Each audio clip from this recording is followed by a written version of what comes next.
Dear student, lecture number 9 में हम class 12 chemistry में नॉर्मलिटी के बारे में पढ़ेंगे। किसी विलयन के प्रति लीटर आयतन में उपस्थित विलय के ग्राम तुल्यांकों की संख्या विलय के ग्राम तुल्यांकों की संख्या विलयन की नॉर्मलता कहलाती है।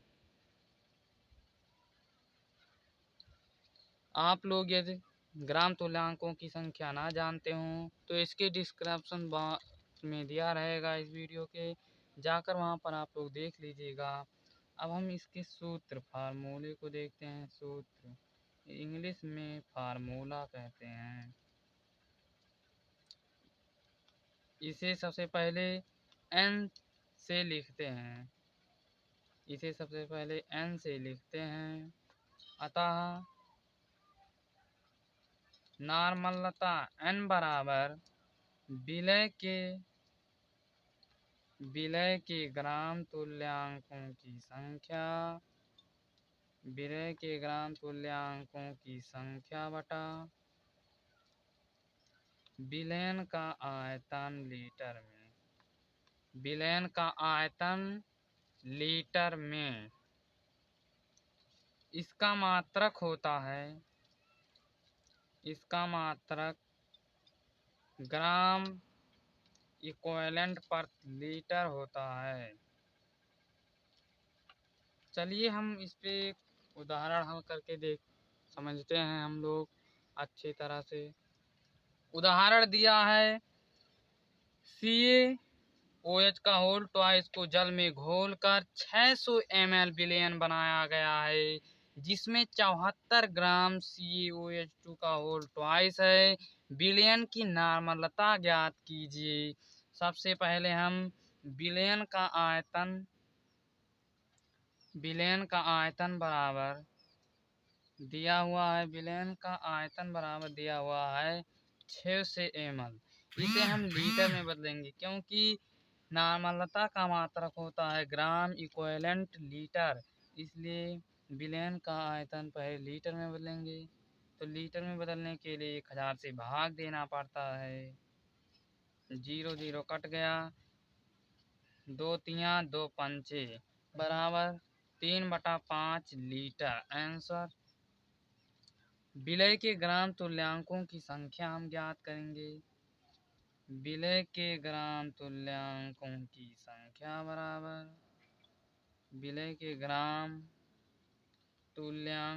संख्या बराबर होता है ग्राम में भार बटा तुल्यांकी भार।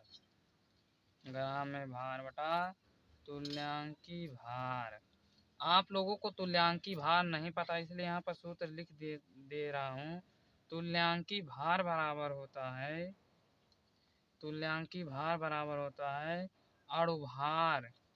अणुभार बटा x। तो यहाँ पर अणुभार CaOH का होल ट्वाइस का दिया है। CaO का होता है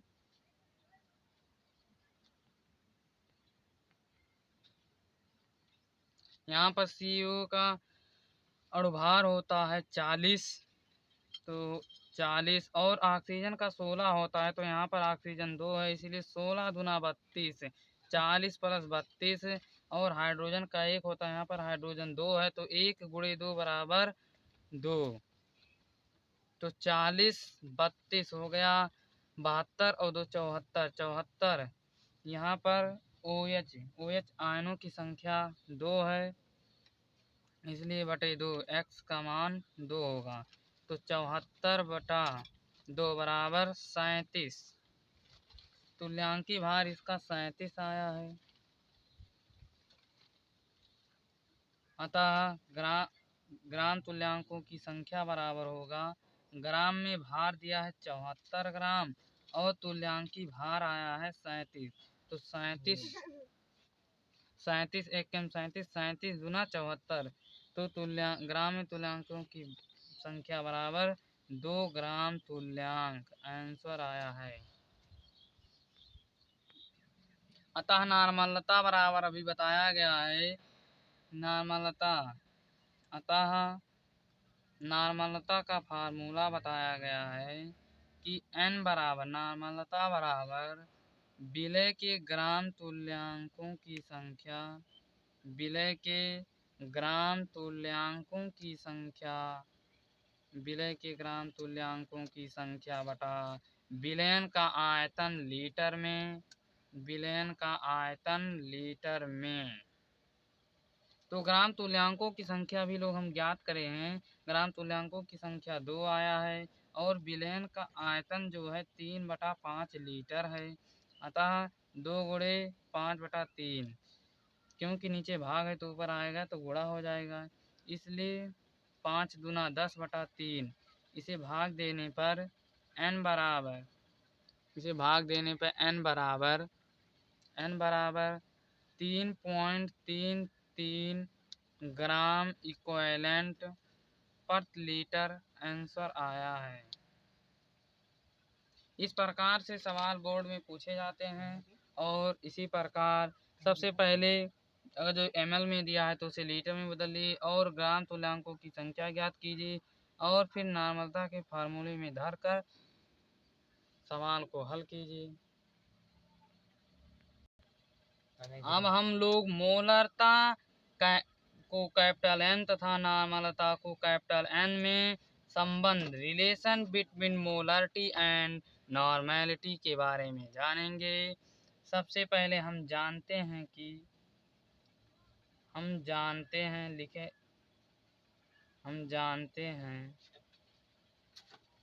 कि कैपिटल M मोलरता बराबर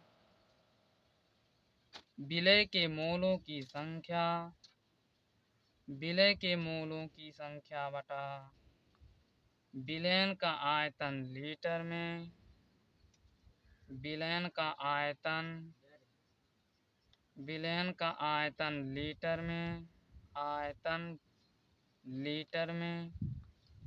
यदि आप लोग ना जानते हो तो इस वीडियो के डिस्क्रिप्शन बॉक्स में इसके बारे में जो बताया गया है उस वीडियो का लिंक दिया हुआ है, आप लोग जाकर देख लीजिएगा। तो m बराबर विलय के मोलों की संख्या बटा विलयन का आयतन लीटर में, ये समीकरण 1 हो गया। और नॉर्मलता n बराबर अभी आप लोगों को बताया गया है कि नॉर्मलता n बराबर विलय के ग्राम तुल्यांकों की संख्या बटा विलय के ग्राम तुल्यांकों की संख्या बटा विलयन का आयतन लीटर में, विलयन का आयतन लीटर में। ये समीकरण 2 हो गया। समीकरण 1 व 2 से हम नॉर्मलता तथा मोलरता में संबंध, रिलेशन निकालते हैं। तो कैपिटल M बटा कैपिटल N बराबर हो जाएगा विलय के मोलों की संख्या बटा विलय के मोलों की संख्या, विलय के मोलों की संख्या बटा विलयन का आयतन लीटर में, विलय के मोलों की संख्या बटा विलयन का आयतन लीटर में बटा। अब नॉर्मलता का फार्मूला लिखेंगे, विलय के ग्राम तुल्यांकों की संख्या बटा विलय के ग्राम तुल्यांकों की संख्या बटा विलय के ग्राम तुल्यांकों की संख्या बटा विलयन का आयतन लीटर में, विलयन का आयतन लीटर में। अब विलय के मूलों की संख्या, विलय के मूलों की संख्या बटा विलयन का आयतन, विलयन का आयतन लीटर में गुणे विलयन का आयतन, विलयन का आयतन लीटर में बटा विलय के ग्राम तुल्यांकों की संख्या, विलय के ग्राम तुल्यांकों की संख्या। यहाँ पर भाग था तो ये ऊपर गया तो ये गुणा में हो गया, कैपिटल M बटा N बराबर। तो यहाँ पर विलय का आयतन और विलय का आयतन कट गया। अब M बराबर N बराबर बचा। अब N बराबर M बटा N बराबर बचा। विलय के मोलों की संख्या, विलय के मोलों की संख्या बटा विलय के ग्राम तुल्यांकों की संख्या, विलय के ग्राम तुल्यांकों की संख्या। आप लोग जानते ही होंगे कि ग्राम में विलय के मोलों की संख्या बराबर, विलय के मोलों की संख्या बराबर होता है विलय का ग्राम में भार बटा विलय का ग्राम में द्रव्यमान बटा विलय का अणुभार, विलय का अणुभार बटा। और अभी अभी आप लोगों को बताया गया है कि विलय के ग्राम तुल्यांकों की संख्या बराबर होता है विलय का ग्राम में द्रव्यमान बटा विलय का ग्राम में द्रव्यमान बटा विलय का तुल्यांकी भार, विलय का तुल्यांकी भार।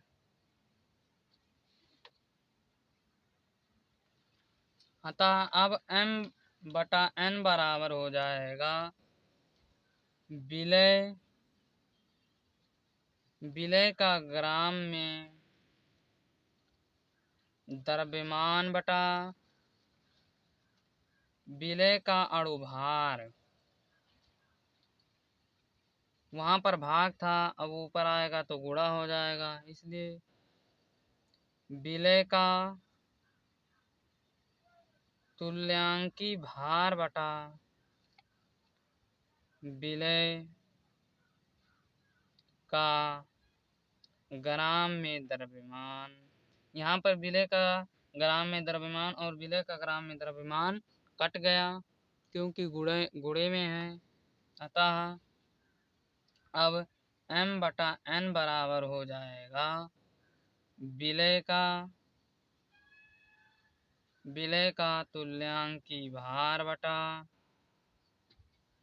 विलय का अणुभार बटा विलय का अणुभार। आप लोग जानते होंगे कि, और यदि नहीं जानते हैं तो इस वीडियो के डिस्क्रिप्शन बॉक्स में इन सब से संबंधित वीडियो के लिंक दिए हुए हैं, जाकर आप लोग देख लीजिएगा। विलय का तुल्यांकी भार बराबर होता है विलय का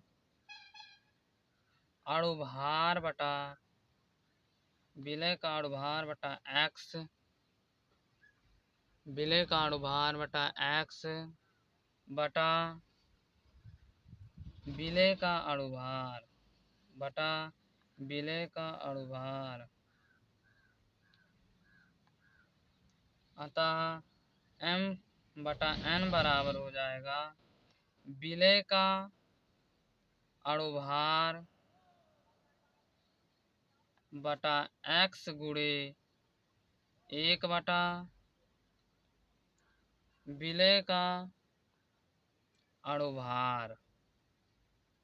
तो यहाँ पर विलय का अनुभार और विलय का अनुभार कट गया, तो m बटा n बराबर हो जाएगा, बचा 1 बटा x। ये हो गया संबंध m बटा n में, या m बराबर हो जाएगा अब यहाँ पर n बटा x। इससे कई फार्मूले निकलते हैं और यहाँ पर n बराबर भी निकलेगा m गुणे x। तो यही संबंध था मोलरता एंड नॉर्मलता में। अब हम लोग पढ़ेंगे वाष्पन एवं वाष्पीकरण, वेपराइजेशन एंड इवोपोरेशन के बारे में जानेंगे। सबसे पहले हम एक बीकर लेते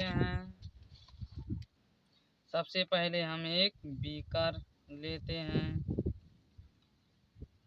इसमें द्रव भरते हैं, इसमें जल लेते हैं,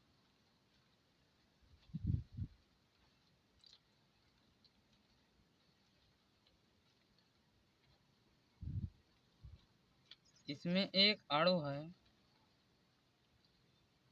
इसके अंदर इस पे समान प्रकार के बल लगते हैं।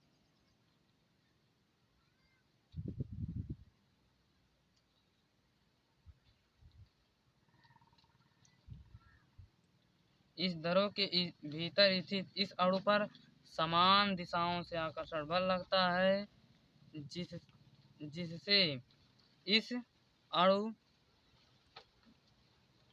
अणु का परिणामी बल शून्य है, जिस कारण द्रव के भीतर स्थित अणु असंतुलित तथा अस्थायी कम ऊर्जा वाला है। इसके अंदर परिणामी बल शून्य है, अतः इसके अंदर जो है परिणामी बल शून्य है, इसलिए और सभी दिशाओं से संतुलित बल लगता है एवं संतुलन की स्थिति में है, और यह स्थिर है, मतलब अस्थायी है, और ऊर्जा कम है, क्योंकि अगर ये ऊर्जा अधिक होता तो ये वाष्पित हो जाता। और एक बिंदु यहाँ पर है, इसके सतह पर, इस पे तो नीचे की ओर तो समान बल लगता है, लेकिन ऊपर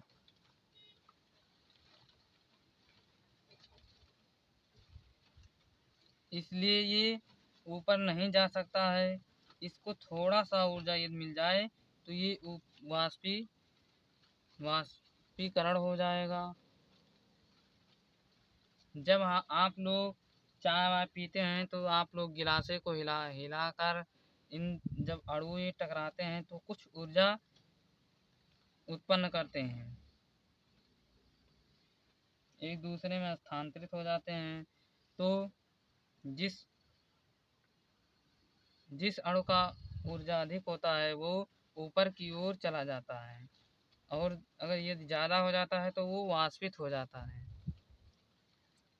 तो ये जो अणु है इसका परिणामी बल जो है, परिणामी बल बराबर शून्य है, शून्य के बराबर है, तथा यह असंतुलित है, यह असंतुलित एवं अस्थायी तथा अधिक ऊर्जा वाला है, अधिक ऊर्जा वाला है।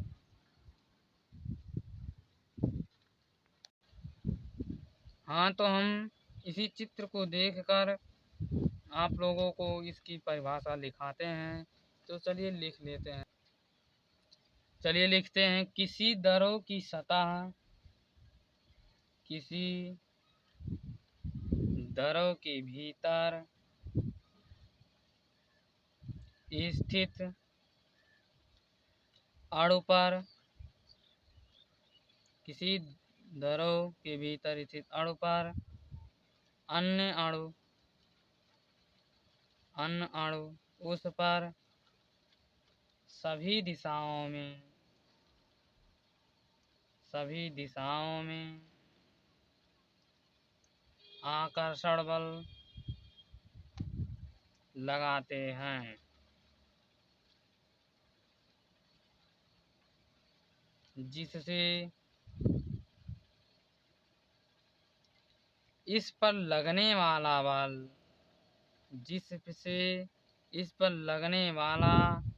परिणामी बल शून्य होता है।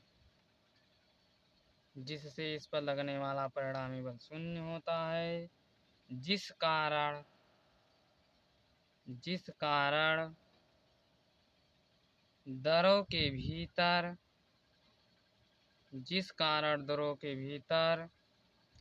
स्थित अणु संतुलित,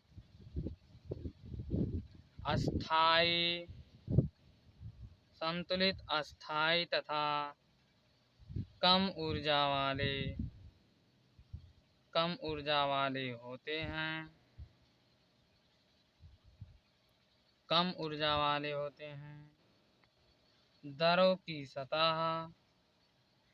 द्रव की सतह पर स्थित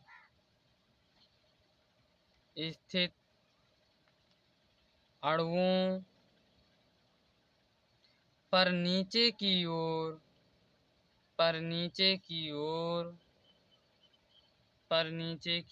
एक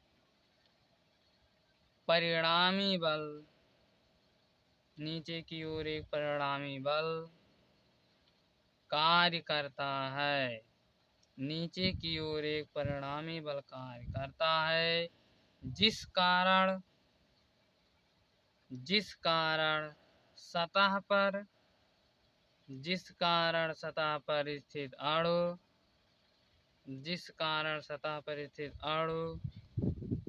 असंतुलित,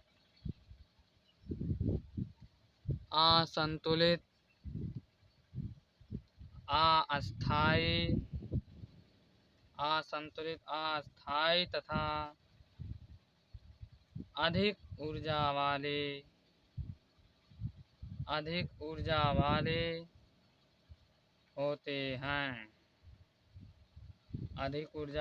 होते हैं।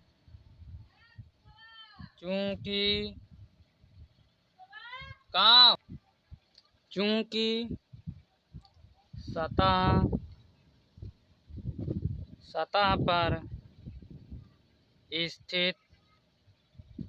सतह पर स्थित अणुओं पर नीचे की ओर एक परिणामी बल कार्य करता है।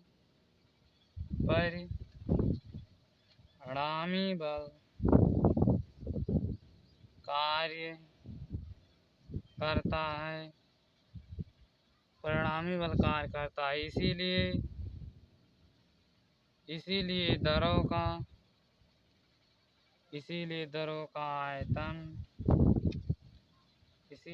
का आयतन निश्चित होता है।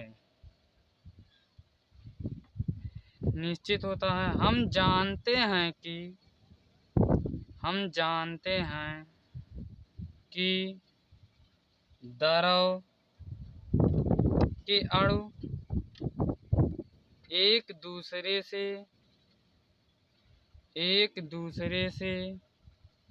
संघट्ट करते रहते हैं, जिससे उनके मध्य ऊर्जा का स्थानांतरण ऊर्जा का स्थानांतरण होता है। ऊर्जा का स्थानांतरण होता है जिस जिस जिस अणु की ऊर्जा अधिक हो, जिस अणु की ऊर्जा अधिक हो जाती है वह दरों की सतह पर पहुंचकर दरों से बाहर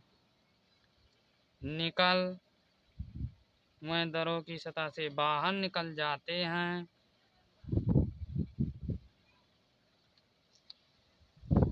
यही कारण है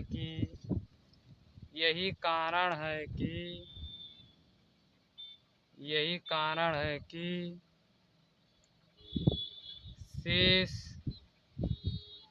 शेष दरों की ऊर्जा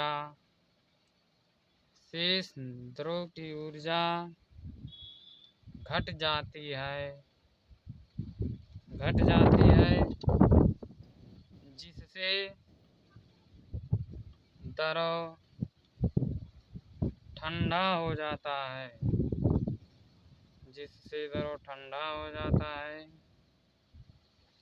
अब दो स्टार पॉइंट हम लोग जानने वाले हैं। किसी दरों का उसके क्वथनांक पर वाष्प में बदलना वाष्पन कहलाता है तथा किसी दरों का उसके क्वथनांक से नीचे वाष्प में बदलना वाष्पीकरण कहलाता है। इस पर चलिए लिखते हैं। स्टार पॉइंट नंबर 1, किसी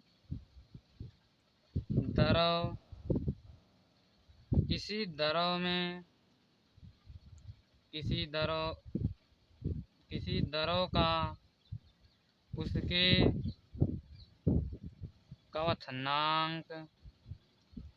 क्वथनांक पर वाष्प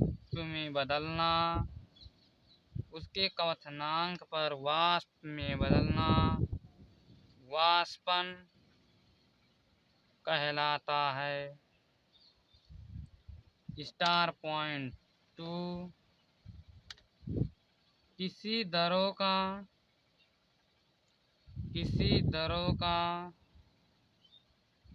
उसके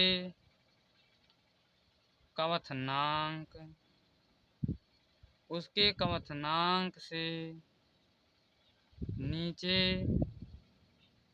वाष्प में बदलना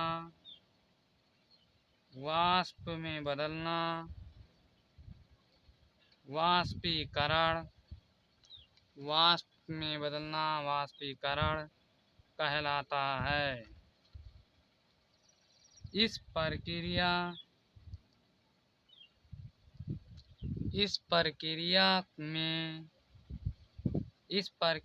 में द्रव उबलता नहीं है। इसलिए इस प्रकार आप लोग वाष्पन एंड वाष्पीकरण को जान गए हैं। यदि यह वीडियो पसंद आया हो तो अपने दोस्तों के साथ लाइक, सब्सक्राइब एंड शेयर कीजिएगा और जो इसके पहले का नहीं पढ़े हैं इसके डिस्क्रिप्शन बॉक्स में उन सभी का लिंक दिया हुआ है। आप लोग जाकर उन सभी वीडियो को देख लीजिएगा।